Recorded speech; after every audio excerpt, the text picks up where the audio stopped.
I heard there was a sighting of a sleigh in Santa Claus. He's been circling around to see what it's going to do. Folks, good afternoon. Actually, it's still morning. Good morning. I'm Joe Biden, Dr. Joe Biden's husband. Just like educators everywhere, being an educator and what she does, it's who she is. Once again, during this pandemic, we've seen who our educators are. They're selfless, they're dedicated, they're cut from a true cloth of character and commitment. They represent one of the most critical professions in America, and that's not hyperbole, that's a fact.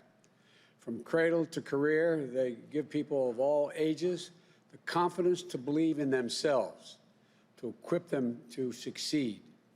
And as Jill says, any country that out-educates us is going to outcompete us.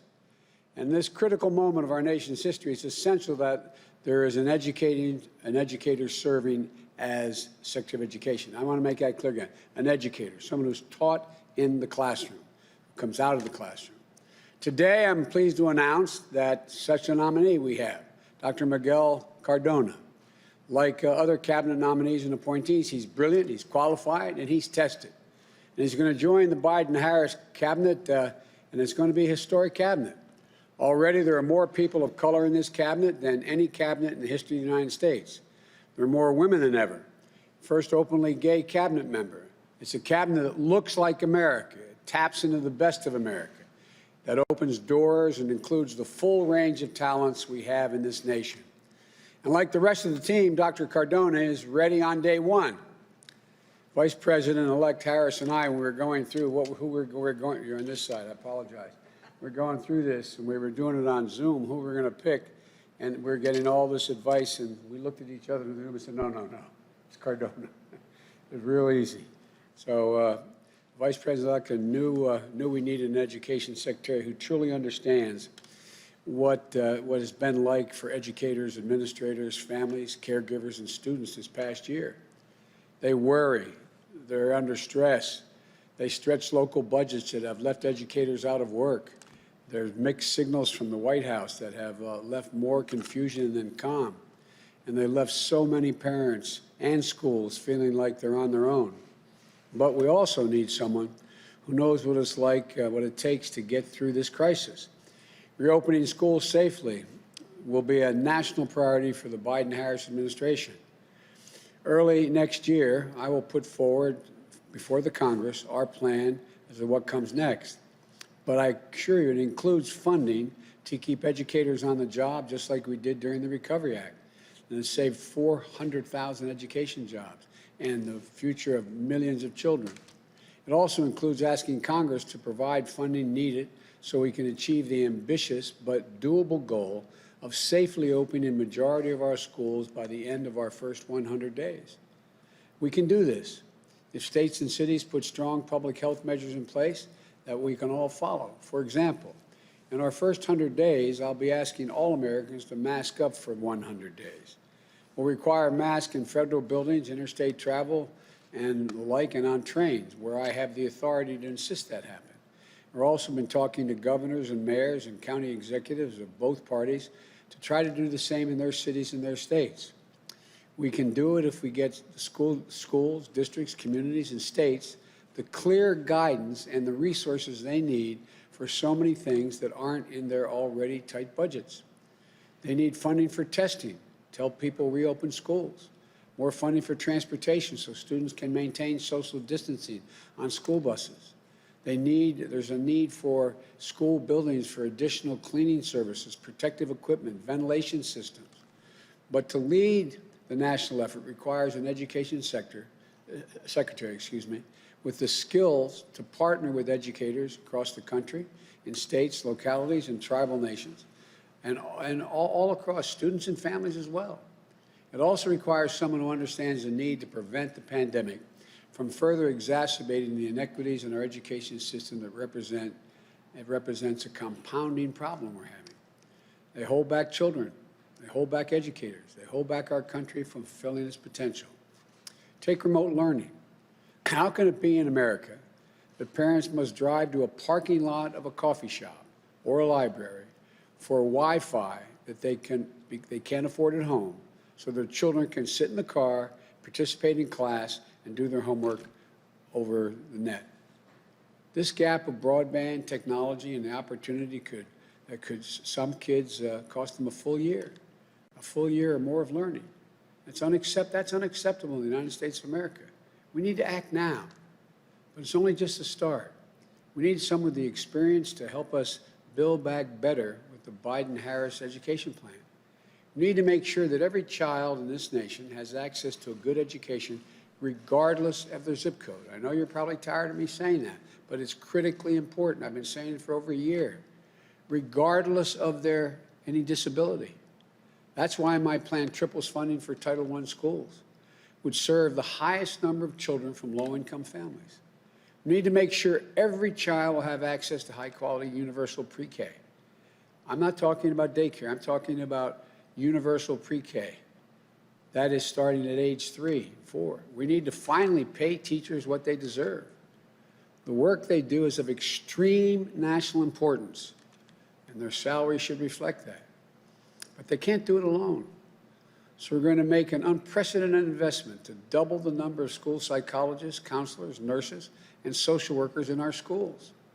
When trained professionals are helping care for students' mental health and behavioral needs, along with concerns around things like housing and food, it frees up educators to focus on teaching and the other critical work that teachers do in the classroom. We'll make sure students with disabilities have the support to succeed by fully funding the Individuals with Disabilities Education Act. We're going to upgrade school infrastructures to make sure classrooms are safe, build schools that are hubs of innovation and cutting-edge learning. We know that in the 21st century, 12 years of schooling is not enough, and that young people are getting crushed by the burden of student debt. Under the legislation we're going to be proposing, we're going to have a number of policies to provide affordable higher education to alleviate that financial burden. This includes anyone being able to get into community college and be able to go there for free. Public colleges and universities will be tuition-free for families earning less than $125,000. We're going to cut student loan payments in half by using those income-based payments. You know, if you're making $25,000 or less per year, you won't owe a dime of payment or interest while you're only at that level. If you make more than that, you only pay a small percentage of your income in order to be able to pay off your debt. Our legislative plan also means that if you choose to go into public service, whether you're a teacher, a paramedic, counseling victims of domestic violence, or whatever else, it's only right that our country wipe out your student debt altogether over time. It includes forgiving debt for undergraduate public tuition if you're earning less than $125,000 a year. It means immediately forgiving $10,000 in student debt in the midst of this economic crisis. We'll also invest more than $70 billion in historic black colleges and universities and minority-serving institutions to help prepare these graduates, like our Vice President-elect, for good-paying jobs and industries of the future. There's so much we can do, so much, and we can afford to do it. We can build an economy that eases the financial burden of the caregiving crisis. Make sure working families don't pay more than 7% of their income on child care for their young children. And like we did during the Obama-Biden administration, we can combat campus sexual assault under Title IX, something the Trump administration and the current Secretary of Education have only undermined. The bottom line is we can achieve all these critical things, but we need someone who gets that education isn't just what we do as a nation. It's who we are. It's who we are. It's the reason why we were one of the first nations in the world to have universal education. It was the reason why we got propelled in the 20th century to begin to lead the world economically. And that person who understands this, I'm proud to announce, is former Secretary of Education, I'm talking about his existing job. Actually, it's not called education, but anyway, the Secretary of Education we nominate is Dr. Miguel Cardona, fourth grade public school teacher, the youngest principal in the state of Connecticut, first official Latino to serve as the Education Commissioner. I started to call him a Secretary of Education, Education Commissioner. Dr. Cardona rose up the ranks to become an assistant superintendent in the same school district he attended as an English learner student, the same district where he was born in public housing. The son and grandson of parents and grandparents who moved from Puerto Rico in search of new opportunities. He made it a point of taking new teachers on tours of his district's neighborhoods, the wealthy blocks where students grew up with every resource they needed to get ahead, and the blocks where families were struggling to get by, where a new calculator or a nutritious breakfast weren't a given. He understands that the deep roots of inequity that exist as a source of our persistent opportunities gaps. He understands the transformative power that comes from investing in public education. In our conversations, Dr. Cardona talked about how public education was the great equalizer. It gave him a chance to reach the dream his parents and grandparents had for him, a place where a high school teacher inspired him to be an educator. Public education that helped Miguel become one of the first in his family to go to college, the first to earn a doctorate. And with that preparation and grounding, Dr. Cardona has brought his heart, his knowledge, and his passion for education to bear on behalf of the students across Connecticut. And when that pandemic struck, he was ready. He helped secure more than 140,000 laptops, more than 40,000 internet connections for students who lacked them. Because of him, Connecticut became the first state in the nation to ensure that every single public school student was equipped to engage in remote learning regardless of family income. As the months passed, he followed health guidance and he got the funding and the resources to provide masks and plexiglass and testing so schools could reopen and operate safely. That's the vision, resolve, and initiative. They're all going to help us contain this pandemic and reopen our schools safely and build back better. And it's a standard of care that comes from having taught in a classroom. That comes from a hardworking family who found their way in America through public education. It comes from someone who knows from his core that our nation's children are the kite strings that lift our national ambitions aloft. He is a Secretary of Education for this moment. I thank him and his family for accepting this call to serve. We could not do this without them or him. To the career staff of the Department of Education, you'll have a fantastic and trusted leader who will help you carry out the department's mission with honor and integrity, the honor and integrity of an educator. And to the American people, to educators, families, caregivers, and students, help is on the way. I wish all of you a Merry Christmas and a happy holiday. May God bless you all and may God protect our troops. Now I'm going to turn you over to the next Secretary of Education, Dr. Miguel Cardona.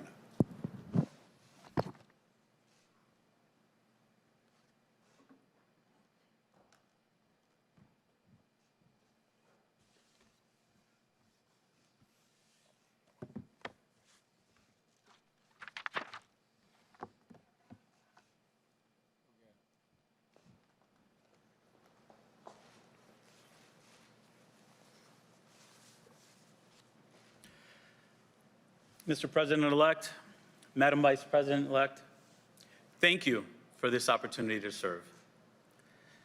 I know how challenging this year has been for students, for educators, and for parents. I've lived those challenges alongside millions of American families, not only in my role as State Education Commissioner, but as a public school parent and as a former public school classroom teacher. For so many of our schools and far too many of our students, this unprecedented year has piled on crisis after crisis. It's taken some of our most painful, long-standing disparities and wrenched them open even wider. It's taxed our teachers, our leaders, our school professionals and staff, who already pour so much of themselves into their work.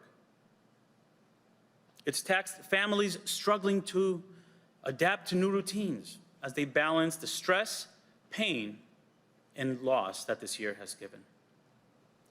It has taxed young adults trying to chase their dreams to advance their education beyond high school and carve out their place in the economy of tomorrow.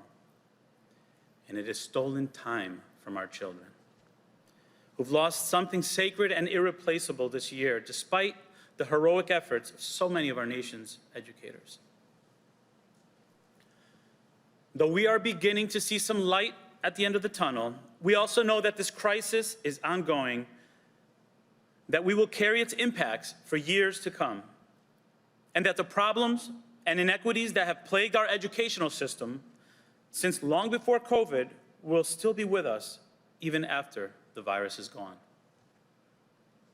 So it's our responsibility, it's our privilege to take this moment and to do the most American thing imaginable, to forge opportunity out of crisis, to draw on our resolve, our ingenuity, and our tireless optimism as a people, and build something better than we've ever had before.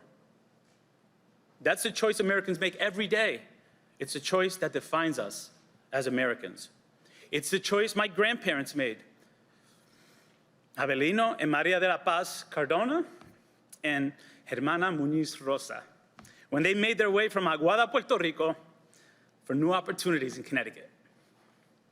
I'm proud to say I was born at the Yale Acres housing projects. That's where my parents, Hector and Sarah Cardona, instilled early on the importance of hard work, service to community, and education. I was blessed to attend the public schools in my hometown of Meriden, Connecticut, where I was able to expand my horizons and become the first in my family to graduate college and become a teacher, a principal, and assistant superintendent in the same community that gave me so much. That is the power of America. And I, being bilingual and bicultural, am as American as apple pie and rice and beans. For me, education was the great equalizer. But for too many students, your zip code and your skin color remain the best predictor of the opportunities you'll have in your lifetime. We've allowed what the educational scholar Pedro Noguera calls the normalization of failure to hold back too many of America's children. For far too long, we've allowed students to graduate from high school without any idea of how to meaningfully engage in the workforce, while good-paying, high-skilled, technical, and trade jobs go unfilled. For far too long, we've spent money on interventions and Band-Aids to address disparities, instead of laying a wide, strong foundation of quality, universal early childhood education and quality social and emotional supports for all of our learners. For far too long, we've let college become inaccessible to too many Americans for reasons that have nothing to do with their aptitude or aspirations, and everything to do with cost burdens, and unfortunately, an internalized culture of low expectations for some. For far too long, we've worked in silos, failing to share our breakthroughs and our successes in education. We need schools to be places of innovation, knowing that this country was built on innovation. And for far too long, the teaching profession has been kicked around and not given the respect it deserves. It shouldn't take a pandemic for us to realize how important teachers are for this country. There are no shortages of challenges ahead, no shortage of problems for us to solve. But by the same token, there are countless opportunities for us to seize. We must embrace the opportunity to reimagine education and build it back better. We must evolve it to meet the needs of our students. There's a saying in Spanish that we say, en la unión está la fuerza. We gain strength from joining together. In that spirit, I look forward to sitting at the table with educators, parents, caregivers, students, advocates, state, local, and tribal leaders. There's no higher duty for a nation than to build better paths, better futures for the next generation to explore. For too many students, public education in America has been a flor pálida, a wilted rose, neglected, in need of care. We must be the master gardeners who cultivate it, who work every day to preserve its beauty and its purpose. I'm grateful for the chance to take on this responsibility. And I'm grateful to my own children. Miguel Jr., or as we call him, Angelito, to my daughter, Celine, and to my wife and best friend, Marissa, herself a middle school, family school liaison. And I'm grateful for the trust you've placed in me, Mr. President-elect and Madam Vice President-elect. I look forward to getting to work on behalf of America's children and the families and the communities and the nation they will grow up to inherit and lead. Thank you.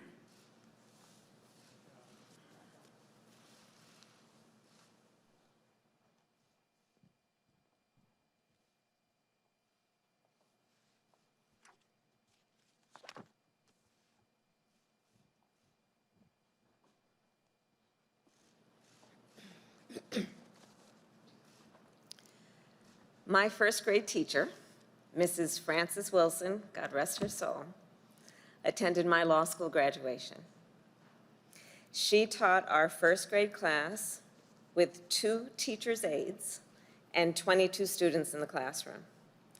And she instilled in me a deep belief in the importance and significance of public education that I carry with me to this day. If we are going to fulfill our country's promise, we must be dedicated to a strong public education system. We must value it, we must strengthen it, and we must invest in it. Because one of the most important gifts a society can give its young people is the gift of a world-class education. We also know that right now, our education system, as we have discussed, from early learning centers to colleges and universities, is reeling from this pandemic.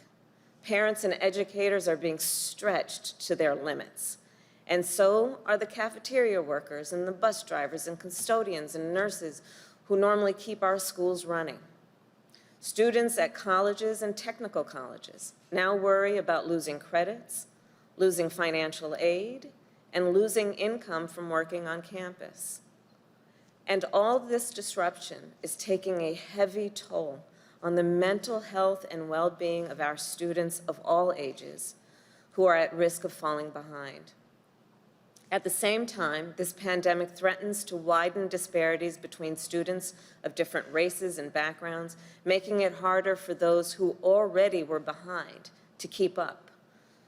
So first things first, we need to get this virus under control and reopen our schools safely, as the President-elect always says.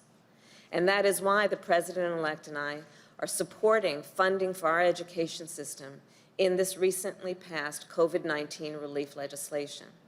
And we will continue to fight for additional emergency relief for our educators and our schools. And even as we do, we must also build a public education system that lifts up all Americans, regardless of race, background, or zip code. An education system that prepares them with the knowledge and the skills to thrive in a 21st century economy. We must make sure our children are getting the foundation that's so important for lifelong success. We must end the current status quo where school districts with the greatest needs get the fewest resources. And we must remove barriers to opportunity for poor and rural communities and communities of color. The leader that we have announced today will help us do that and unlock the power of an education for all Americans. Dr. Miguel Cardona is not only a seasoned public servant, he is also a former public school teacher and administrator with the experience in the classroom.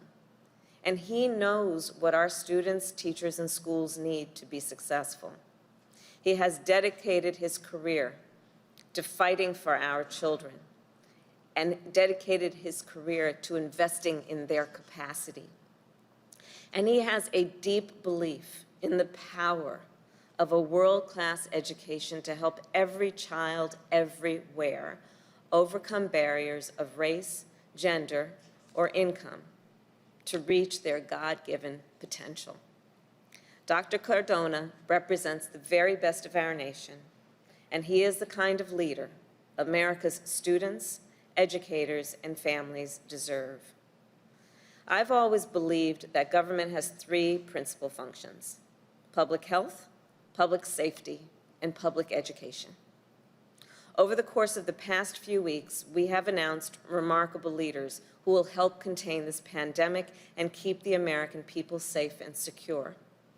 Under Dr. Cardona's leadership, we will work together to put together an outstanding education system that will be within reach for everyone, breaking down barriers to equality, opening new paths to opportunity, and helping to fulfill America's promise to all of our children.